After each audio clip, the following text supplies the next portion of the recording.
पांझरा नदी किनारपट्टीवरील वाढत्या पाणी टंचाईच्या पार्श्वभूमीवर अक्कलपाडा धरणातून तत्काळ पाणी आवर्तन सोडण्याची मागणी करून आज 20 एप्रिल रोजी आम्ही धुळेकर संघटनेच्या वतीने जिल्हा निवासी जिल्हाधिकाऱ्यांतर्फे शरद पवार यांना या संदर्भाचे निवेदन पाठविण्यात आले। पांझरा नदी किनारपट्टीवरील वाढत्या पाणी टंचाईच्या पार्श्वभूमीवर अक्कलपाडा धरणातून तत्काळ पाणी आवर्तन सोडण्याची मागणी करत सोमवार दिनांक 20 एप्रिल 2026 रोजी आम्ही धुळेकर संघटनेच्या वतीने धुळे जिल्हाधिकारी प्रशासन निवासी अधिकारी श्री शरद पवार यांना निवेदन देण्यात आले। या निवेदनात धुळे, शिंदखेडा व अंमळनेर तालुक्यातील अनेक गावांमध्ये भीषण पाणी टंचाई निर्माण झाल्याचे नमूद करण्यात आले आहे। नदी, नाले, विहिरी तसेच विंधन विहिरी पूर्णतः कोरड्या पडल्याने पाणी पुरवठा योजना ठप्प झाल्या असून नागरिक व जनावरांच्या पिण्याच्या पाण्याचा गंभीर प्रश्न निर्माण झाला आहे। अक्कलपाडा धरणामध्ये उपलब्ध असलेल्या जलसाठ्यातून तातडीने पाणी आवर्तन सोडल्यास सुमारे 100 गावांचा पाणी प्रश्न मोठ्या प्रमाणात सुटू शकतो, असे देखील निवेदनात स्पष्ट करण्यात आले आहे। सध्या अनेक गावांमध्ये नागरिकांना पाण्यासाठी मोठी पायपीट करावी लागत असून परिस्थिती दिवसेंदिवस गंभीर बनत आहे।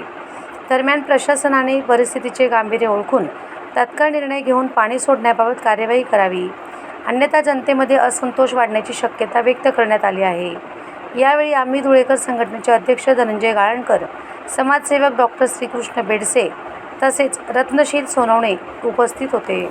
पत्रकार आणि सामाजिक कार्यकर्ता धनंजय गाळणकर, आज आम्ही धुळे जिल्हा प्रशासनास निवेदन दिले आहे की अक्कलपाड्याचं आवर्तन दरवर्षाप्रमाणे तत्काळ सोडण्यात यावं, कारण अक्कलपाडा ते अंमळनेरपर्यंत जवळपास 100च्या वर गावं हे पाण्याच्या समस्येला संघर्ष करत आहेत।